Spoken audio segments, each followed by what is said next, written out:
He looks like the captain of this garbage boat.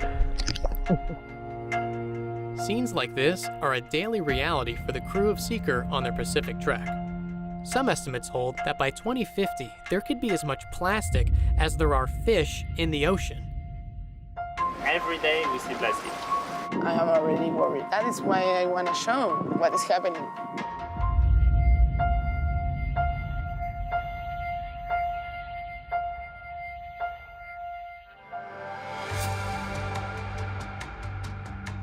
We go back with this net. So it's not only one net, it's many nets that are tangled together. Also some other very interesting items like this toothbrush was trapped in the net. But what is all this junk exactly? Where does it come from? And is it really concentrated in a giant garbage patch somewhere out there? Marcus Ericsson is an environmental scientist who has made it his life's mission to solve the problem of marine plastic. It's a global issue because plastic accumulates in gyres, large circular currents that thread through the world's oceans. What's leaving land heading out to sea is all the single-use packaging. It's the straws, the bags, the bottles, the cup lids, the stir sticks, all this junk that we use once and throw away. A plastic bottle leaving California will get to Japan in about 3 to 5 years and come back across the northern half of the North Pacific. That's spinning mass of water as a gyre. Plastic trash will migrate to those zones and get stuck. We actually take boats out in the middle of nowhere, we drag our net behind the boat, and we count the plastic particles that are floating. Working with ocean modelers, we can get these regional maps of how much trash is out there, what it is, and where it is. But answering even these basic questions about marine debris has proven to be surprisingly challenging. In fact, everything we know about the proverbial Great Pacific Garbage Patch started in 1990, when a container ship spilled 61,000 sneakers into the ocean. Realizing that a lot of these sneakers would never come to shore, that they would just be stuck in this vortex. Curtis Ebesmeyer, working with James Ingram Jr. at NOAA, they're the ones that came up with the term Great Pacific Garbage Patch. Captain Charles Moore is often credited with the first observations of the patch, a constellation of microplastic particles that captured the public's imagination. Captain Charles Moore had described the area. He said, look, I'm in an area roughly twice the size of Texas where I'm doing my transects, and that hit the media by storm. There aren't these islands of trash. They don't exist. It's more like a smog of microplastic particles. Billions of them, very toxic over a wide area. Even when they become brittle and break apart, plastic pieces persist.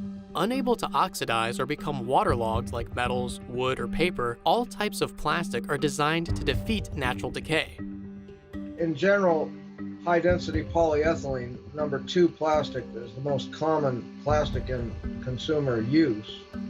And it makes your soap bottles, it makes your toothbrushes, it makes many of the consumer goods that float out in the garbage patch. If we think in terms of all the plastic that's been produced since 1950, since it's a synthetic material, hydrocarbons, it's probably still here today on the planet. Dr. Sarah Jean Royer works with Dr. Nikolai Maximenko and his team at the University of Hawaii to tackle the problem of tracking trash. Most of the time we will find only bottle caps and not the bottle itself, because the bottle is made out of PET and it's sinking because the density of PET is higher than seawater. Despite the dramatic amount of plastic the crew of Seeker has encountered, some estimates hold that 99% of ocean-bound plastic waste is still unaccounted for. That's why Sarah's team is working with the SWIM expedition and the Ocean Voyages Institute to tag and track the waste they find. The SWIM are using 2 different protocols. The first protocol is a visual survey of all marine debris they see from the vessel itself.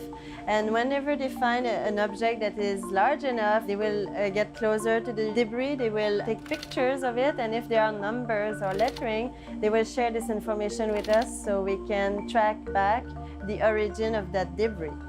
The second protocol is basically to attach GPS buoy onto marine debris to track their movement in the ocean. We go to the net and tag it, and then we take out this and it's activate the tracker. Once the tracker is activated, it enables scientists to both improve models of how trash travels in the ocean and learn where to focus cleanup efforts.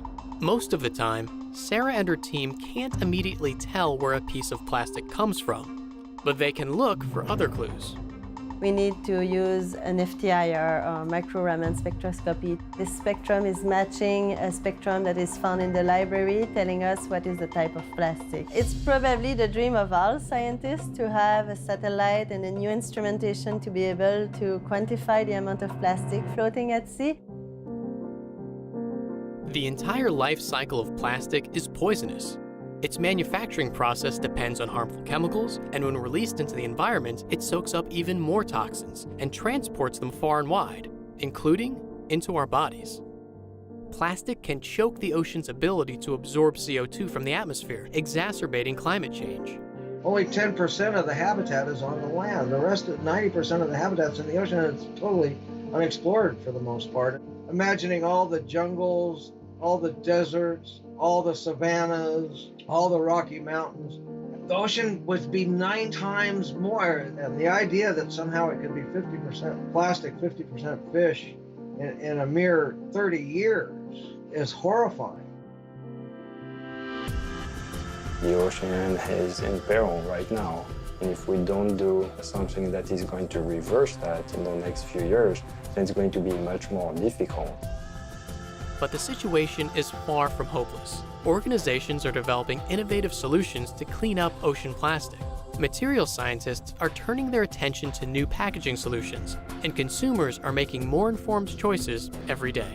How can we use our science to influence laws and policymakers? When you refuse the single-use plastics, it has an effect on your neighborhood, on your local watershed, and the ocean. Now, seeing the UN talking about it, seeing companies rise up and say, we're going zero waste, to see countries make commitment to stop the flow of trash from land to sea, I feel optimistic that we can solve this problem.